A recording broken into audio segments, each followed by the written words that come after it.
Handbol oyununda hansı kartlardan istifadə edilir müəllimlər və kartların funksiyası nədən ibarətdir? İlk öncə bilək ki, handbol oyununda müəllimlər istifadə edilən kartlar sarı kartdır müəllimlər, qırmızı kartdır, göy kartdır. Əlavə olaraq da bir də müəllimlər yaşıl kartdan handbol oyununda istifadə edilir. Bəs bu kartların funksiyası nədən ibarətdir? Nə zaman bu kartlar hansı ki idmançı müəllimlər göstərilir? İlk öncə müəllimlər biz başlayaq ki, sarı kartdan. Mən burada qeyd etmişəm ki, müəllimlər sarı kart bərabərdir şifahi xəbərdarlığa.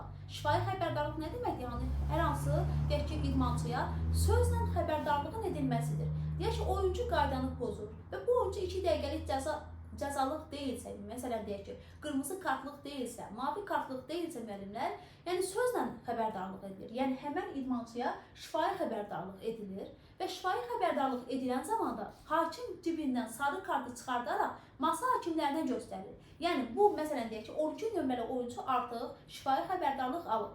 Handbol oyununda ola bilməz ki, müəllimlər, bir oyuncuya 2 dəfə şifahi xəbərdarlıq edilsin və yaxud da bir oyuncuya 2 sarı kart, yəni bu qəti şəkildə müəllimlər mümkün deyil. Və yaxud da qaydalar yazır ki, hakimin də icazəsi yoxdur ki, şifahi xəbərdarlıq etdiyi oyuncuya yenidən ikinci dəfə müəllimlər şifahi xəbərdarlıq etsin. Yəni handbol oyununda bir oyuncu müəllimlər maksimum neçə sarı kart alar deyilərsə müəllimlər, maksimum 1 sarı kart ala bilər. Çünki sarı kart şifahi xəbərdarlığı bildirir. Yəni oyuncuya bir dəfə sözlə hər hansı bir xəbərdarlıq edildi, sarı kart göstərildi. Artıq ikinci dəfə müəllimlər oyuncu qaydanı pozarsa, insana sözü müəllimlər bir dəfə deyirlər. Əgər o insan o hərəkəti yenidən təkrarlayırsa, demək o xoşluqla müəllimlər deyir ki, anlamır. Yəni təzədən onun mənası varmı sarı kartın göstərilməsinin? Aydındır ki, yəni artıq buna müəllimlər ehtiyac yoxdur. Baxın müəllimlər, ilk öncə siz bilin ki, bir oyuncu bir dəfə, yəni maksimum söhbət olsa bile bir dəfə sarı kart ala bilər. Sarı kart nə deməkdir? Sarı kartı düşünən kimi aklınıza onun yanında müəllimlər şifahi xəbərdarlıq hansı ki canlansın. Və oyuncu müəllimlər ikinci dəfə artıq qaydanı pozacaqsa, bu oyuncu müəllimlər deyək ki, qırmızı kartlıq deyil, mavi göy kartlıq deyilsə müəllimlər, artıq fərqi yoxdur. Həmən oyuncu müəllimlər burada 2 dəqiqəlik müəllimlər cəza tətbiq olunacaqdır. Bunu yadımıza saxlayırıq. Yəni müəllimlər şifahi xəbərdarlıqdan sonra, sarı kartdan sonra verilməsi gerəkən minimal cəza hansıdır müəllimlər? Minimal cəza baxın budur. Yəni bundan deyək ki, aşağısı ola bilməz. Yəni sözlə artıq burada xəbərdarlıq etmək müəllimlər, yəni sarı kart göstərməyə ümumiyyətlə hakimin də icazəsi yoxdur, qaydalar çərçivəsində deyil müəllimlər. Əlavə olaraq müəllimlər, komandaya bəs neçə dəfə şifahi xəbərdarlıq edilir? Komandanın əsas heyəti 7 nəfərdir, ola bilər 5 nəfər olsun, oyun davam edərkən ola bilər 5-dən az olsun. Bir komandaya müəllimlər maksimum neçə dəfə, yəni şifahi xəbərdarlıq, yəni sarı kart verilə bilər deyirlərsə müəllimlər 3 dəfə. Deyək ki, A oyuncusuna verildi müəllimlər, B oyuncusuna verildi, C oyuncusuna verildi. Artıq yəni birinə, ikisinə, üçünə verildi də oyunun sonuna qədər bütün oyunculara yəni sarı kart göstəriləsi deyil. Lakin handbol qaydalarında müəllimlər var ki, hər bir oyuncunun deyək ki, hakimdən bir dəfə şifahi xəbərdarlıq alma haqqı var. Lakin artıq komandanın burada limiti dolursa, o demək deyil ki, bizim hər bir oyuncunun haqqı var, mənə də verilib, 3 nəfərə verilib, mənə də verilməlidir, digərinə də verilməlidir. Bu hansı halda keçərlidir? Artıq komandanın deyək ki, limiti dolmayıbsa müəllimlər. Baxın, komandanın tərkibində A oyuncusu aldı sarı kart, B aldı, C aldı. Artıq D oyuncusu müəllimlər qaydanı pozacaqsa, artıq D oyuncusuna mütləq şəkildə 2 dəqiqəlik cəza ilə müəllimlər burada cəzalandırılmalıdır. Ola bilərdi ki, müəllimlər, məsəl üçün burada C qaydanı pozmasaydı və ya da B qaydanı pozmasaydı, D oyuncusunda bəli, komandanın tərkibində 4-cü getməsəydi müəllimlər, sarı kart ala bilərdi. Lakin A, B, C hər biri bir dəfə qaydanı pozub, artıq komandaya 3 sarı kart, yəni 3 şifahi xəbərdarlıq edilibsə müəllimlər, 4-cü kimin bəxtinə düşəcəksə, həmən oyuncu müəllimlər artıq 2 dəqiqəlik cəza burada təqdim ediləcəkdir. Yəni qayda olaraq birinci bilək ki, oyuncuya bir dəfə sarı kartdır və yaxud da bir dəfə şifahi xəbərdarlıqdır. Maksimum deyilsə belə bu sözə də fikir vermirik müəllimlər. Komandaya neçə sarı kart müəllimlər? Komandaya 3 dəfə sarı kart və yaxud da deyək ki, komandaya maksimum neçə şifahi xəbərdarlıq edilə bilər? 3 şifahi xəbərdarlıq edilə bilər. 4-cü deyirik ki, kimin bəxtinə düşərsə, həmən oyuncu müəllimlər 2 dəqiqəlik cəza ilə hansı ki burada oyundan müəllimlər kənarlaşdırılır. Və ikinci bir qaydada müəllimlər baxaq deyək ki, qırmızı kart. Qırmızı kart var, bir də müəllimlər oyunda mavi kart var, hansı ki bunlar cəza kartlardır müəllimlər. Qırmızı kartla mavi kartı fərqləndirən xüsusiyyət nədir müəllimlər? Oyuncu hər ikisində onsuz da oyundan diskvalifikasiya edilir və hər ikisi verilərkən də müəllimlər komanda azı neçə dəqiqə azlıqda oynayır? Yəni qırmızı kart da verilirsə, komandanın tərkibində deyək ki, 2 dəqiqə ərzində bir oyuncu əksik olur, 2 dəqiqədən sonra deyək ki, heyət bərpa edilə bilər. Əgər ehtiyatımız varsa, yoxdursa, mövcud oyuncu ilə burada biz davam etdiririk. Mavi kart da verilərkən müəllimlər, komanda ən azı neçə dəqiqə azlıqda oynayır? 2 dəqiqə azlıqda oynayır və 2 dəqiqədən sonra komandanın heyətinə ehtiyatdan, zaminadan hər hansı bir oyuncu gələrək komandanın heyəti burada müəllimlər bərpa edilir. Bəs yaxşı, qırmızı kart və mavi kart fərqləri nədən ibarət müəllimlər? Qırmızı kart verilən zaman, deyək ki, məsələn, mən bu oyundan xaricət edim. Məsələn, deyək ki, sabah başqa bir oyunumuz var bizim. Mən həmən oyunda artıq oynaya bilərəm müəllimlər. Burada da ola bilər ki, hakimlər nəsə yazsınlar, rapor yazsınlar. Yazırlarsa mümkün deyil. Amma yazılmırsa müəllimlər, qırmızı kart alan oyuncu, bəli, cari oyundan xaric edilir. Lakin müəllimlər, artıq növbəti sabahki bir oyun varsa, qırmızı kart alan oyuncu həmən oyunda iştirak edir. Mavi kart müəllimlər bu formadadır ki, oyuncu deyək ki, qeyri-etik davranış, yəni idmandan kənar davranış, rəqibin həyatı üçün həddindən artıq deyək ki, təhlükəli şəkildə oynamaq, hakimi təhqir etmək, oyuncuları təhqir etmək və s. Bu kimi hallarda müəllimlər, baxın, ilk öncə qırmızı kart göstərilir. Qırmızı kart göstərildikdən sonra hakim mavi göy kartı göstərir. Göy kartı göstərmək o deməkdir ki, müəllimlər, artıq oyunun sonu mütləq şəkildə həmən deyək, mavi karta görə, həmən oyuncuya görə müəllimlər raport deyək ki, yazılmalıdır. Yəni inzibati protokol burada tərtib edilməlidir. Yəni birbaşa mavi kart göstərilmir müəllimlər. Yəni qırmızı kart burada göstərilir. Oyuncu xaric edilir və qırmızı kartın ardıca artıq mavi kart göstərilir ki, yəni mütləq şəkildə hakimlər kollegası tərəfindən burada mütləq şəkildə bu oyuncu üçün, bu vəziyyət üçün müəllimlər inzibati protokol tərtib ediləcək. Baxın, onu bildirən hansı ki, məqamdır. Yəni qırmızı kartdan sonra mavi kartın müəllimlər idmançıya göstərilməsi. Əgər mən mavi kart alıramsa müəllimlər, mütləq şəkildə artıq sabah bizdə oyun var, oynaya bilərəmi? Heç bir halda bu mümkün deyil. Yəni minimal burada bir oyun buraxılır, lakin ola bilər ki, hakimlər kollegası tərəfindən 2 oyun, 3 oyun və daha çox oyunla hansı ki, idmançı burada müəllimlər cəzalandırılsın. Yəni siz fikirləşməyin ki, boş sadəcə mavi kart müəllimlər, ilk öncə qırmızı kartdır.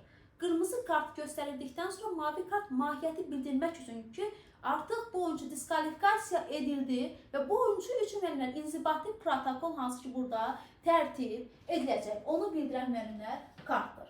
Və hər ikisində komanda qırmızı və ya mavi alırsa, müəllimlər 2 dəqiqə azlıqda oynayır. 2 dəqiqədən sonra əlbəttə ki, həmən oyuncu artıq gələ bilməz. Ehtiyatdan, zaminadan başqa bir oyuncu gələrək müəllimlər, heyət o anda müəllimlər bərpa edir.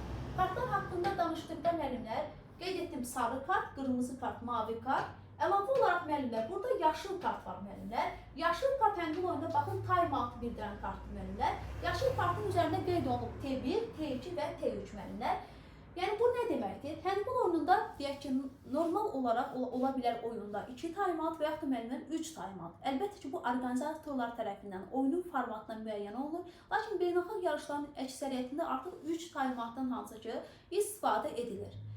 Maksimum deyilmirsə biz götürürük müəllimlər 2 time-out. Yəni maksimal sözü varsa burada artıq 3 time-out olacaq müəllimlər.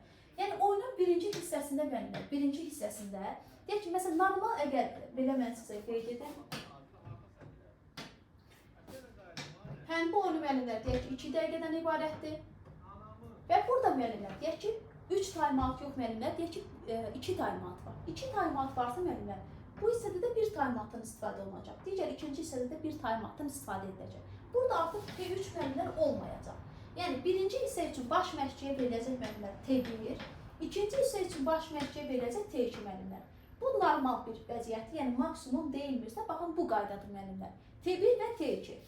Birinci hissədə T2 verilmir. Çünki birinci hissə, əgər oyunda 2 time-out varsa bu oyunda, 2 time-outluq oyunda hər hansı hissədə 2 time-outun götürülməsinə icazə verilmir. Mütləq şəkildə hər hissədə müəllimlər sadəcə burada 1 time-out götürülməlidir. Yəni əgər baş məşqçi time-out istəyirsə, tutam ki, birinci time-outı T1 yazılan kartı aparıb masa hakimlərinin qarşısına qoyur və burada time-out tələbi qəbul edilir. Əlbəttə ki, həmən kart artıq baş məşqçiyə qaytarılmır. Nəyə görə? Qaytarılsa yenidən hansı ki aparıb qoyacaq ki, T1 yəni birinci time-outdur. Əlbəttə ki, bu time-out istifadə edilir. Kart da hansı ki baş məşqçiyə qaytarılmır. Lakin müəllimlər beynəlxalq oyunlarda, handbol oyununda olacaq ki, deyək ki, oyunda 3 taymat. 3 taymat da müəllimlər o şərtlə verilir ki, 3 taymat o şərtlə verilir ki, hər hansı hissədə müəllimlər, hər hansı hissədə deyək ki, neçə taymatdan maksimum deyək ki, neçə taymatdan istifadə edilsin? Maksimum 2 taymatdan istifadə etmək olar. Məsələn, 3 taymatımız varsa cəm olaraq, birinci hissədə mən birini istifadə etdimsə, ikinci hissədə ikinci və üçüncü taymatları istifadə edə bilərəm. Və yaxud da birinci hissədə mən birinci və ikinci taymatları istifadə etdimsə, oyunun ikinci hissəsində ancaq üçüncü taymat qalır. 3 taymat varsa, birinci hissə üçün baş məşqçiyə müəllimlər verilir T1 və T2, oyunun ikinci hissəsi üçün verilir müəllimlər T3. Və yaxud da müəllimlər deyək ki, birinci hissədə istifadə edildi, T1 istifadə edildi. İkinci hissə üçün də T2 və T3 hansı ki burada istifadə ediləcək. Yəni birinci hissə üçün T3 verilmir. Nəyə görə? Çünki maksimum verilsə baş məşqçiyə müəllimlər T2 veriləcək ki, çünki hər hansı hissədə burada 2 taymata maksimum olaraq biz sayırıq, 2 taymatın istifadə edilməsinə icazə verilir. Bir də müəllimlər, handbol oyunda zaman cəzası var ki, zaman cəzası oyunda deyək ki, məsələn deyək ki, idmançı sarı kart aldı və artıq qırmızı və mavi kartlıq deyil, yəni diskvalifikasiya edilməsi gərəkən bir qayda pozuntusu deyilsə müəllimlər, zaman cəzası var handbol oyununda və bir oyuncu müəllimlər neçə dəfə zaman cəzası alarsa diskvalifikasiya edəcək, 2 dəqiqəlik cəza aldı, çıxdı müəllimlər oyundan, 2 dəqiqədən sonra, əlbəttə ki, bu 2 dəqiqə ərzində heyəti biz bərpa edə bilmərik. Əgər həmin oyuncunu qaytarmaq istəmiriksə, 2 dəqiqədən sonra başqa bir oyuncu gəlməlidir. Baxın, 2 dəqiqə keçdi, deyək ki, həmən oyuncunun özü qayıtdı. Özü qayıtdı, yenidən qaydanı pozdu. Qovulmalı deyil müəllimlər. Qovulmalı deyilsə 2 dəqiqəlik yenidən ikinci dəfə xaric edilir. Yenidən deyək ki, çıxdı.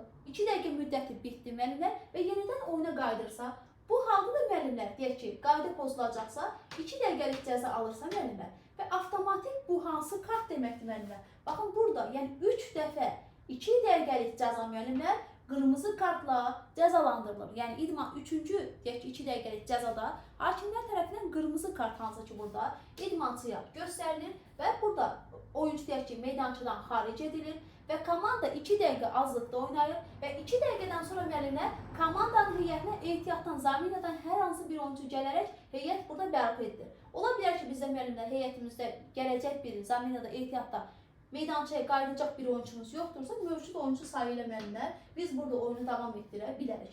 Kimsə varsa gələcək, yoxdursa müəllimlər komanda həmən oyuncu sayı ilə burada oyunu davam etdirəcək. Ümumi şəkildə müəllimlər, baxın qayda budur. Qırmızı kart göstərilə bilər birbaşa və qırmızı kart göstərilə bilər müəllimlər 3 dəfə 2 dəqiqəlik cəzanın deyək ki, nəticəsində. Üçüncüdə artıq qırmızı kart göstəriləcək. Sarı kart ancaq sözlə hansı ki, xəbərdarlıq ediləndədir müəllimlər. Bir dəfə hansı ki, sarı kartdır, yəni bir dəfə şifahi xəbərdarlıq edilməlidir. Sonra, mavi kart o deməkdir ki, müəllimlər, qırmızı kart verilir. Əgər burada raport yazılacaq bir vəziyyətdirsə, qırmızı kartın ardıca mavi kart burada idmançı müəllimlər göstərilir. Və bir də burada kartları yerləşdirmişəm, bunlarda problemimiz yoxdur. Bir də yaşıl kartda müəllimlər, handbol oyununda talimatı bildirən kart.